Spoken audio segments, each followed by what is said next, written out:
So, iRacing went and updated the most popular NASCAR series on the server. That's right, the NASCAR trucks.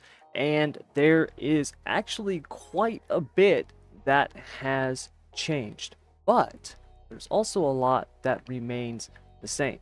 And I'm going to show you exactly the new, the old, and more importantly, I'm going to show you how you can take all of those old setups that you had that were good just a week ago, and now you think they're junk. I'm going to show you how you can actually convert all of them and make them work on the updated version. Stick around. This video is brought to you by Cammus and their new C12 direct drive steering wheel. The Cammus C12 direct drive is the ultimate value direct drive at 12 Newton meters. The most compact 12 Newton meter wheel on the market. It uses an external rotor design, resulting in lower moment of inertia, which makes the force feedback stronger, more detailed, and more responsive. With a smaller design and a bigger experience, the Cammus C12 has a multifunctional display, 7 encoders, and 14 mappable buttons. Also, the Cammus C12 steering wheel can be interchanged with any standard 6x70 millimeter steering wheel pattern. The Cammus C12 can be used for a multitude of sim racing titles out there, including ACC, American Truck Simulator, F122, iRacing, and more. Learn more about the Cammus C12 and how you can get yours today by clicking the link down in the description below. What's up, everybody? Thomas Brandon here. Thank you very much, as always, for joining me. Like I said, we're going to be diving into the NASCAR Truck Series, particularly the updates to the NASCAR Truck. Now, couple things. I'll comment some on the new Aero and the dirty air and stuff like that. This video, though, I want to focus more on the setup stuff. The difference with the front suspension now, how it affects the truck, what adjustments you need to make, what adjustments you should stay away from, especially if you're not comfortable making adjustments, that type of stuff. All right, and I'm going to show you how you can take those setups that you had before. Right, you might have had a setup that you know, for next week's Iowa, right? Maybe you have a setup that you've ran the last 2 times at Iowa, because the trucks have been basically the same for a while now. Maybe you ran it at Iowa, you love it, it's fast, it's great, you've won with it. Now you're like, oh my god, it won't pass tech, it's junk. Well, I'm going to show you how you can actually convert it to the updated system, and it's not that hard, okay? So we're going to dive into all of that. We are going to use telemetry. I'm going to show you how to do it with telemetry, how to do it without telemetry. But I'm going to tell you right now, if you want to get the most out of your setups, you've got to know how to use telemetry. At the very least, you have to be able to read ride height data in telemetry. Okay, so I'll show you all of that stuff as we dive into it. So let's head over to the sim and take a look. Okay, so I've got the truck here loaded up. We're at Nashville Super Speedway. The reason I chose Nashville, at the time of recording this, it's almost the end of week 13. It's Thursday of week 13. We've got a couple more days, and then next week is Iowa. What I'm going to show you will work at Iowa. It'll work at Nashville Super Speedway. It'll work at Kentucky. It'll work at Vegas. I've tested it on just about every type of track that you can test it at, with the exceptions of a road course and a super speedway like a Daytona or a Talladega, okay? Because I don't know what those packages are yet, and I've been spending all my time with these types of tracks because that's what the majority of the racing we do is on these types of tracks, okay? So, before we get into this, though, let's talk about what iRacing actually did here, okay? So, if we look here at the notes from the build, the aerodynamic stuff we've talked about, it's a modern aerodynamic map. The biggest change is going to be the reduction in downforce, so overall downforce, and an increase in side force, okay? This is why the trucks, you know, they run the yaw on the truck. They run it on the Xfinity car too. It's why you look at them, you see, like, you know, you'll look at the Xfinity, like one side's flat, the other side's bulged out. That's all that it's side force, okay? With the trucks, for the most part, we would go to 1.5 mile tracks, and you could just hold it wide open for most of the run, right? There's times where, I mean, I would tell this to the insiders all the time in the video or the notes, where I would say, hey, look, yes, you can run wide open, but give the throttle a quick breath when you're in the draft. It'll help save the tires, okay? Because you could run it wide open, but then you might notice that, especially if you were drafting behind people in dirty air, that you would just smoke the right front tire. For the most part, that's gone now. Okay. Yes, some of the 1.5 mile tracks, you go to like a Vegas or, a Kansas, a Charlotte, you might be able to get around there for a lap or two wide open, maybe a couple more, maybe 3 or 4, but it's not going to be long. Okay. You're going to really notice when you go into the corner, the drop in downforce. Now, once you get the thing set and you start picking the throttle back up at the apex, you're going to really notice the increase in side force, though. So it's just a little bit different in terms of how the truck's going to react. When you are in dirty air, what I would tell you is try to kind of, I've got my hands here, try to kind of offset. So if you got a truck right in front of you, try to dip down a half a car length below or a half a car length up, half a car width, excuse me. So that way you got some air on the nose. And then what you would do is if you're like at a 1-groove track, for example, it's on the bottom, you would try to duck down a little bit lower or arc in a little bit higher and then cut down underneath. Because then when you come off the corner, now you're actually using the draft to suck up and pass.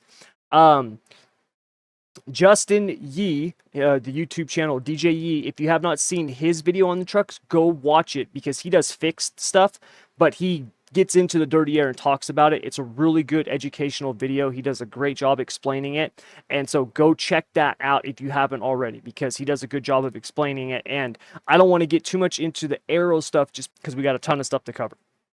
So that's the aero stuff. Chassis side, this is a significant change. So the trucks, we would coil bind the front end, okay? That's not the case. It's not what you're doing now, all right? So now what we have is we have pigtail style springs, okay? They're essentially, think of them as like progressive rate springs. So you've got a pigtail spring. If we look here, this is what a pigtail spring looks like, or this is what it would be similar to looking like. I don't know the exact ones that run on a NASCAR truck, but you can see they call it pigtail because it looks like a pig's tail at the end. That part of that spring is going to have a rate of 200 pounds. Now, iRacing does not tell us what the length of that is, what the deflection is of that 200 pounds, right? We don't know if it's 2 inches, 3 inches, 6 inches. We have no idea, okay? What we do know is that there will come a transition point where that 200 pounds is basically coil bound, and now you are going to transition to the springs that the part of the spring that you can adjust, which is the corner spring. And that rate goes from 3,000 to 9,000 pounds. All right, we'll get more into that in just a sec. And you adjust that transition using spring angle. The spring angle, for most people, when you look at it, because it'll go from 0 to 180 degrees, and people are going to be like, dude, what the hell is that? And if you're someone like me who wants to know how things work, essentially what it is it's what's called a spring helix. This is how I imagine they're doing it, because it's the only way I can think of how they could be doing it, at least something similar, where the bottom of the spring mounts into something like this. This thing right here, see how it's angled? That angles the spring. What happens is when you can see the helix right here. See that? The angle that it's got on it. So what happens is as the spring compresses, and the pigtail part's going to be down low. As the spring compresses, notice how you've got the inside of the spring binding as the outside of the spring isn't. If we look at another example of it here, right, with that, you can see that helix down there on the bottom. You can see how it compresses, and notice how you've got the spring essentially binding on one side and not binding on the other. Is that what iRacing's doing? Is that what the trucks are doing now? I don't know, but this is the closest example I could find to what iRacing is explaining. What does all that mean, right? What it means is basically the way that we set these things up on the front end is very, very different now, okay? It's very different. So iRacing they have an updated manual. If you actually go here and you look at, they will explain the coil binding and the pigtail springs and the way that this works, okay? If you want to actually read up on this and stuff like that. If you just go to the iRacing forum, or you just Google search iRacing user manuals. They have a section now where you can just download the manuals for all the cars. They update them.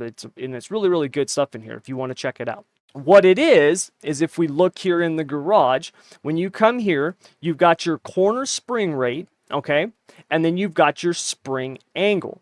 The spring angle is going to determine when that transition happens from the soft spring to this spring. Now, that seems really confusing. It's actually not. It's not that bad. Now, let me explain. It used to be, if I went from a 600 to, or excuse me, a 6,000 to a 6250, if I did that and I hit apply, my ride height would change quite drastically, right? We'd have to reset the ride height every time we made a spring change. Well, guess what? Your static ride height doesn't change hardly at all anymore in the garage. It hardly changes. On the front end, keep in mind, on the rear is still the same as it was, but on the front, hardly changes.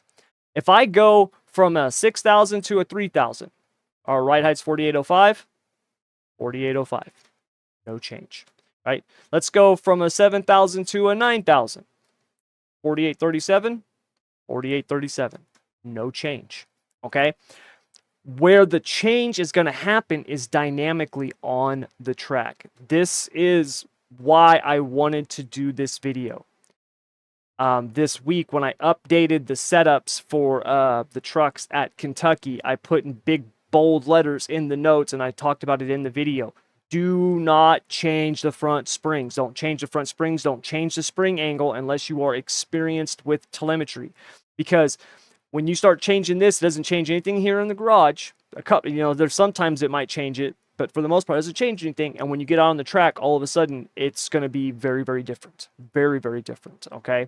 So that's the thing that you need to understand. Also, what you need to understand is that the spring rate that you want to use up front, you can actually play around with this and really dial it in for comfort.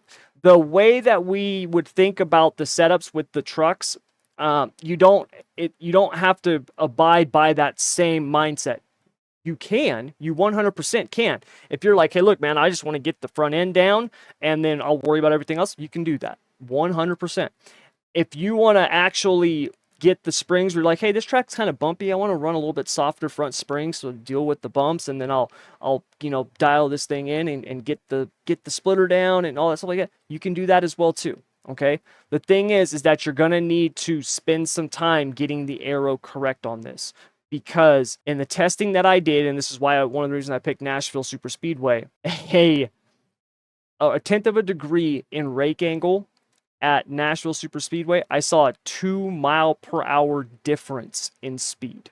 Now that's clean air, all right, that's clean air, but still 2 miles per hour. That's significant. That's huge. Absolutely huge. So if you are going to play with your, do these adjustments and stuff like that, I would really recommend using telemetry to at least know how to read ride heights in telemetry. I'm going to show you how to do this in just a minute. Okay. Or you're going to need to watch the replay. The replay screen will actually give you a good example of this.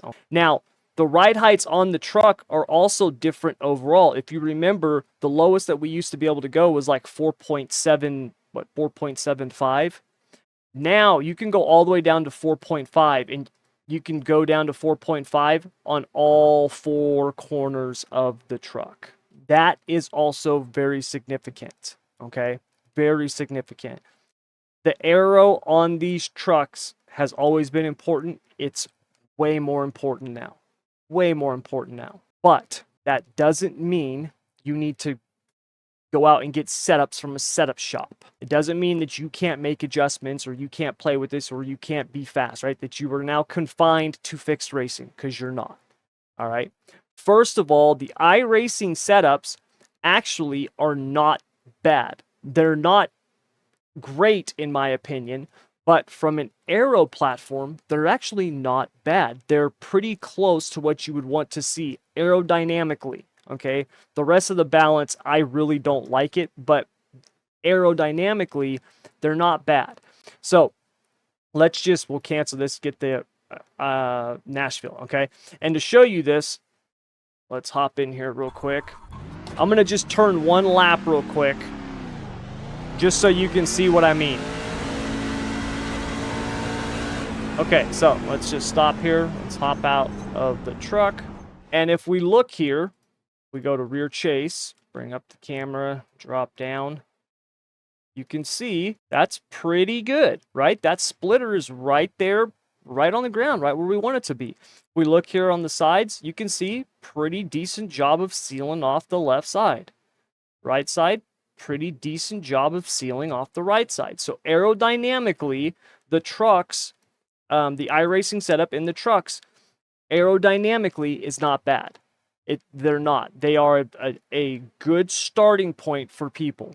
Okay, if you're someone who likes to build your own setups and stuff like that, aerodynamically, these things they're a good starting point. The ones that I've tested, and I've tested a few so far, okay? Mechanically, that part of the balance, I'm not a big fan of. I don't like the way that they do it, but that's just me. There are some people out there who love them. The main thing is to note is that it's not like it was a while ago where it was like, hey man, we could take the iRacing setup and just get the aero right on it and we would automatically see 0.2 of a second. That's not the case anymore. These things are pretty good aerodynamically. So that is a good thing to note for those of you who want to be able to do your own stuff, right, in the open setups and not have to go to a setup shop or something like that. Now, for those of you who already have setups and now you're like, dude, I don't want to have to get new ones. I don't want to have to buy new ones. I don't want to have to go out and start building new ones. Well, I'm going to show you how to convert your old ones right now, okay? So here's what you're going to do. We're going to walk through this process together, all right? I'm going to take last year's insider setup for Nashville. Let's grab the race setup. So 2023 Season 3, Race 2. Okay, I mean, that's literally, it'll be exact. It's like 1 year ago, all right? Come here, and you can see as we load this setup up, this is nowhere near what we want, okay? It's got 3,000-pound springs up front. There's no spring angle. The camber is completely off. The toe's off. This is, I don't even know why. The front end is way too high, right? It's nowhere near gonna pass tech. First thing to note, if you are someone like myself who actually puts the ride heights in the notes, that's a good thing because you can put those back to where they were as a starting point. But if you don't have that, here's what you're going to do. First of all, disconnect this bar, okay? And we're going to drop the front end down, all right? Remember, the lowest that we can go is 4.5 on all four corners. So what we're going to do is we're going to drop the front end down to about 0.2 above that. I'll tell you why we want to go a couple tenths above it when we get to it. So we're going to drop this down. Okay, so now these are pretty close to even. Okay, we're at 5.3, 5.3. All right, so now let's drop this down nice and evenly till we get down to... Okay, so we're at 4.733, 4.757. Our camber, obviously, we got to fix that. The caster, I'm going to put that to what I would typically start off with at a track like this, which is pretty much going to be a 12 and an 8. You can see as we changed our camber caster, though, it did adjust our ride height, so we're going to raise this back up a little bit. Here on the back end, you can see ride heights are very, very low. We're at 5.1. Where we want to start at, it's going to depend on your rear springs, all right? I find starting at around 5.5 to 6 inches as a good starting point. Obviously, we have, we want the thing to drop down when it's on the track. Depending on the rear springs that we have, that's going to determine how much it drops down. So that's why I'm giving you that range, okay? What we'll do is we'll go up to 5.5. That raised that, so let's drop that back down. 47.31, 47.51, 54.97. So let's just add a click to both rears. There we go, there we go. Let's fix this. Okay, so now we've got it to where our ride heights are where they should be, at least as a starting point on the front and the rear. Okay. If we look here, one thing that you're going to notice that's different is that, like, your crossweight, my crossweight was 51.5%. It's now 53. That's okay. Don't worry too much about the crossweight. As long as it's like, within, I would say, 0, obviously if it matches up perfectly, that's good, to a 3% margin. The crossweight, the handling stuff, we will get to that later, all right? Because the first thing we have to do, the most important thing, is get this correct, the Aero platform. So our shocks, we're going to leave those to whatever we had them at before. We will adjust those later, all right? If you want to create a new shock package, which is what I do, I put them all to 4 because I'm going to build a new shock package for this new truck. One thing I've noticed in the testing is that the shock package that I typically would run on the truck is slightly different than what it was before because of the Aero. The Aero's different. That seemed to affect the shocks for me a little bit, okay? So we're going to zero out this bar, reattach it, and then our springs, we're going to start off at 7,500 pounds on both front springs. Now, with our spring angles at 0, I just want to show you this. What happens if we go out here on track is this thing's going to be probably dragging on the ground. Yeah, I don't know if you guys can hear that, but the front of this, the truck is dragging on the ground. Yeah, it doesn't even want to turn because it's dragging on the ground. The reason for that is our spring angle. See this? It's just dragging on the ground. The spring angle, the less spring angle, the more the spring is going to travel. This is the easiest way to think about this. The less angle, more travel. More travel means it can the front can compress more. More angle, less travel, which means it's not going to compress as much. So this is the dance that you'll play with the springs and the spring angle. So the way that you're going to determine your spring angle to start with is actually really simple. So what we're going to do here is pay attention to the left front ride height. Notice that when let's just add 10 degrees, no change in ride height. Just like we did with the springs. Remember, I would increase the springs and it didn't change the ride height. I could increase the spring angle. Let's go up to 75. No change in ride height. How about 95? No change in ride height. 105. No change. 130. Up finally. We went from 120 to 130, and look at that. It raised up 2/10 of an inch. So let's go back to 120. 125. It went up at 125. So we're gonna go until we find that angle where the ride height increases. Once we find where it increases, we're gonna go back down 1 click. Boom. There we go. Okay. So that's the left front. Right front. Now the right front, you can add even more angle to this. So let's go, we'll start at 120. No change. 135. No change. 150. No change. 165. No change.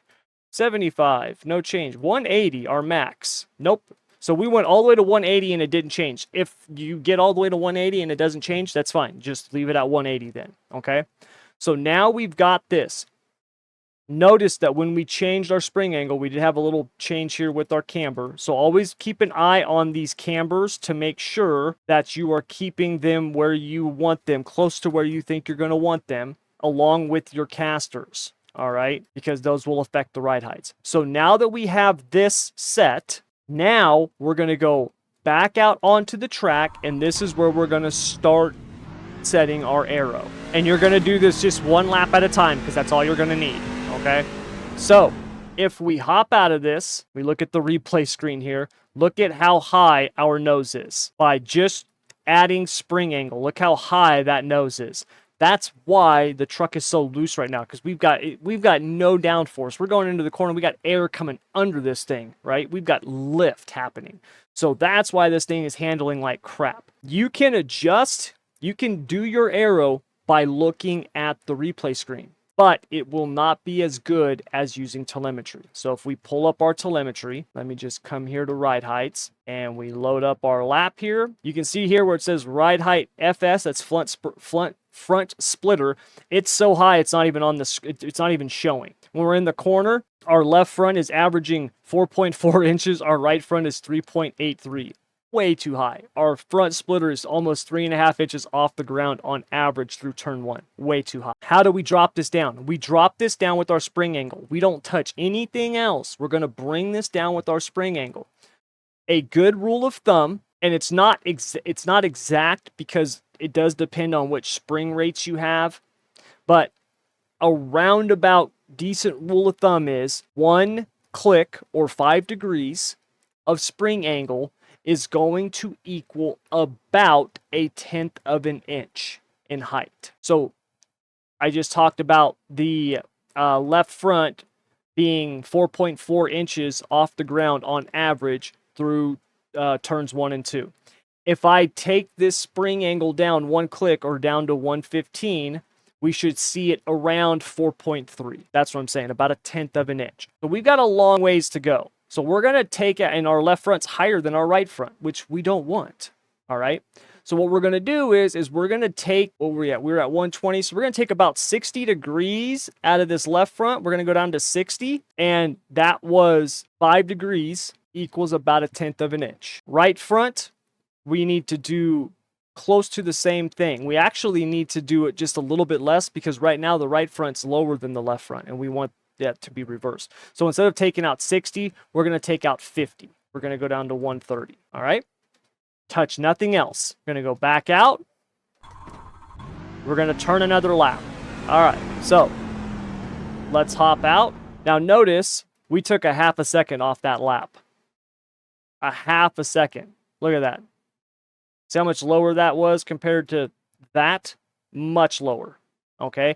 And you notice how the left front now is lower than the right front, or close to where we want it to be. When we get into the corner, the right front's still a little bit lower. We're still rolling some, but it's way better. When we look at it in telemetry, now it's registering on the screen. That changing those spring angles, we dropped our splitter from an average of almost 3.5 inches to 1.3. Much, much better. Much, much better. And when we look at it through the corners here, you can see that now the left front's at 2.8, the right front's at 2.9. So a huge improvement. And all we did was change the angle of those springs. Okay? So those adjustments are very, very big. Now we still need to come down some. All right? We still have some more to come down. So what I'm going to do is we're going to drop this front angles down even more. So let's go down to 40 on the left front. So we took 20 degrees out there, and let's take 25 degrees out of the right front. All right? And we're going to go back out. That feels so much better. That feels so much better. And keep in mind, we haven't changed our rear track bars. We haven't changed our rear springs. You know, I put all my shocks to 4, but I could have very easily left the other shock package on there. We didn't change our air pressures. We haven't changed our front ARB, our arm symmetry, none of that. All we did was reset the ride heights on those 4 corners, put those front springs in at 7,500 on both fronts, and then we started tuning those angles to where we get this thing to drop down. And you can see right here, we just took another couple tenths off our lap time. And when we look at our splitter here, all right, look at the difference. Before the last adjustment, now. And you can see here that left side's a little bit lower than that right. Also, this is where we have to start looking at this. Our side skirts. That looks pretty good, right? Looks like it's sealed off. Right side, still a little high. We can come down a little bit more. But when we look through here, see the left skirt? I mean, that's basically sealed off. We can see it doesn't come up until the very end there. So our left side is pretty close to where we want it. When we look at it in telemetry, You can see here, the colored lines is our latest adjustment. The white line is the previous one. You can see here we brought it down another 7/10 of an inch. When we look at it in the corners, our left front is average height of 2.2. Our right front is an average height of 2.5. I would actually like to see that be closer to, the right side down more. We've got a little too much angle in it. The left side of the truck is a little bit lower than the right side. But our front splitter, 6/10 of an inch off the ground through turns 1 and 2. In 3 and 4, 7/10 of an inch. And we're not bottoming out. So we've definitely got our truck pretty close to where we want it. Now, here is where we get to the next phase of this, okay? So, you've got a couple of options. As of right now, we're pretty good. You could come in here, and remember, we still have some room here. You could just drop this right front down a couple clicks. Keep in mind, if you do that, you're going to also want to drop this right rear down a couple clicks to accommodate, because it is going to change the cross weight. All right, so keep that in mind. We could change the spring angle. We could also change the arm symmetry. Right now, we've got a 4 in it, which means that as we go into the corner, it's pulling the left side down more than the right. I'm going to actually take this arm symmetry. Let's go to min. Let's go from 4 to min. We got to reset this bar, so we'll just need to hold this down till we get to 0. All right. So that'll take that out. And we're going to go back out and turn another lap. All right, one more lap in the books. And if we look at that lap here, you can see our nose looks pretty good. Much flatter than what we had the previous lap, where this was much more angled down. Also, our side still looks good on that side. The right side could come down a little bit more, but overall, we look pretty good. We go here to the middle of the corner, or I should say right about there. This is close to the apex of the corner. Left side looks sealed. Right side looks pretty close to sealed. Our splitter is nice and low. It's almost completely flat on the track. We're pretty good. Go to the telemetry, and as you can see, our heights have come down. Through turn 1, our left front is at 2.2. Our right front is at 2.28. Remember, the previous adjustment, the left front was at 2.2, the right front was at 2.5.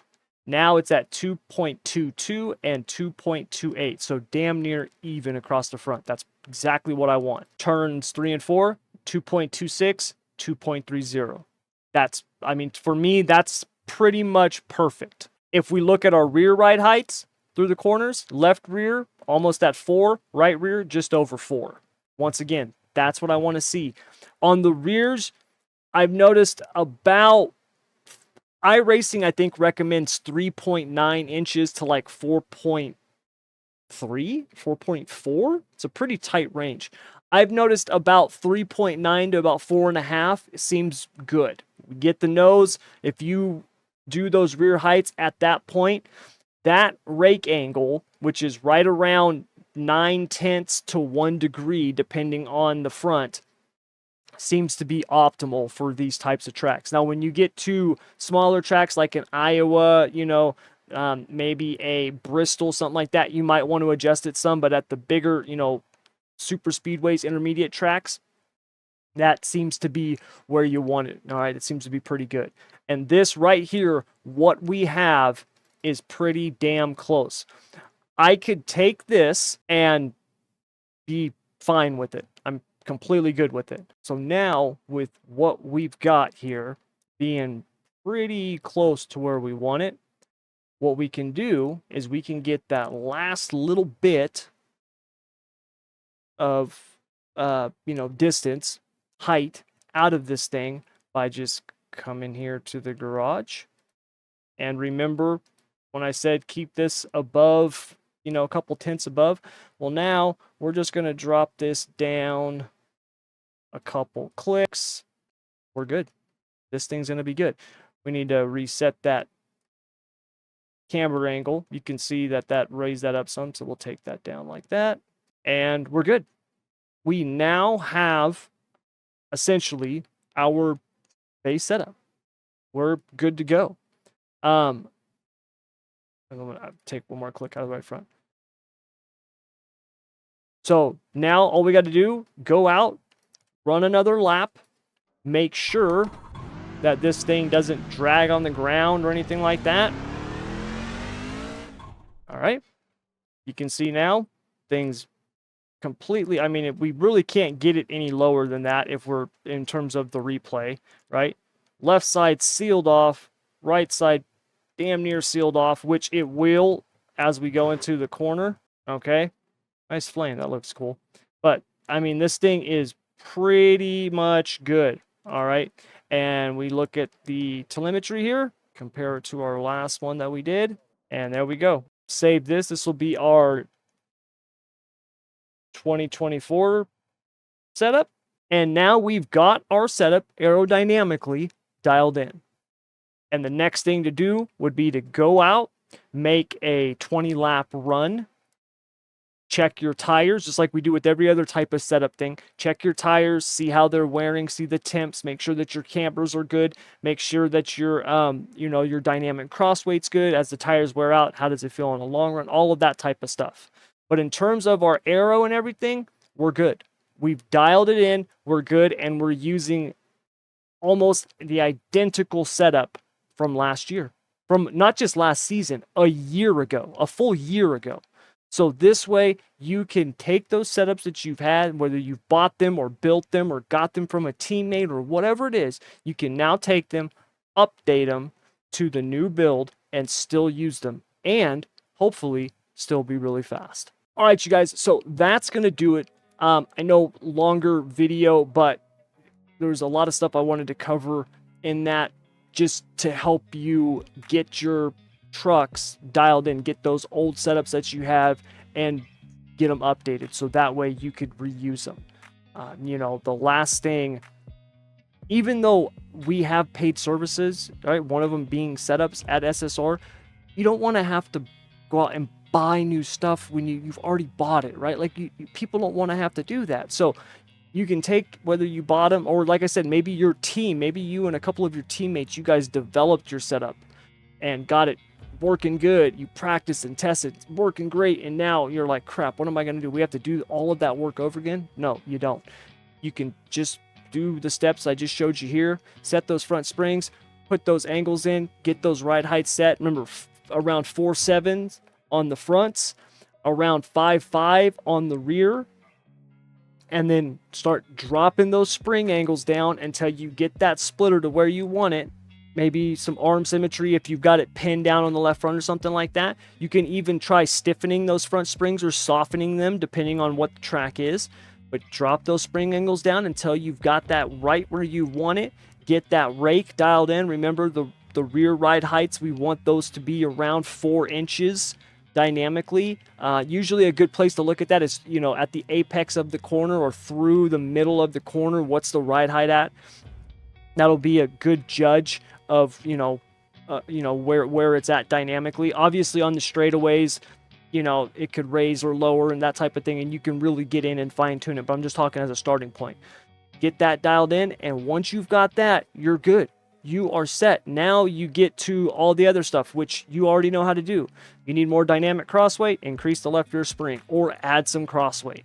And the beautiful thing about this is when you go to do the crossweight now, it doesn't screw up the ride heights like it used to in terms of the spring deflection and the coil binding and all that type of stuff.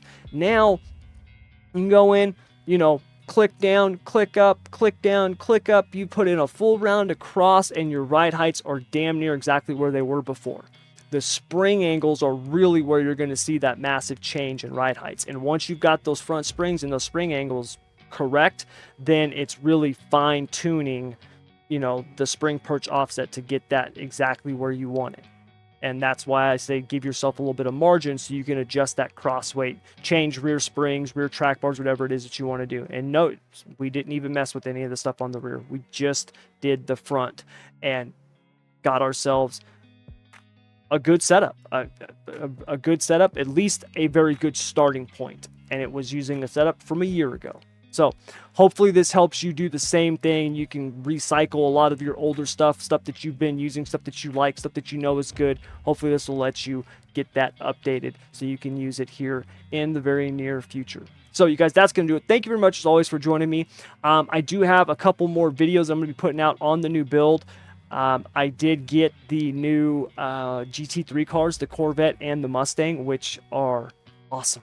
And I know a lot of you guys, I'm known more for like the dirt and NASCAR oval guy, but I've been doing a lot of road stuff behind the scenes, and not that I'm getting like better at it, but I just love it. It's so much fun. And I love the GT3 stuff, and I was so stoked with those two cars. So I'm going to be doing a review of those two cars because I really like the GT3 cars. And to me, up until those came out, the new Audi Evo was my favorite GT3 car. So we'll see if one of these two dethrones it. So I got videos coming up about that as well. So keep an eye out for those. And then also I will be doing a live stream here this week. So keep an eye out for those. But thank you very much as always for joining me. If you want to check out any of the stuff that we have in the SSR community, check the links out down below and head over to the website schoolofsimracing.net, click on the button that says join community, and that'll get you access to all the stuff that we have, all the free stuff that we have. And we got a lot of really cool stuff coming. We just had a big meeting, and I'm actually doing kind of a corporate restructuring of my online stuff along with my glass business, but they're kind of going hand in hand now. And so we got a lot of really cool stuff coming, so keep an eye out for all of that. But thank you again for joining me, and until next time, good luck, good racing.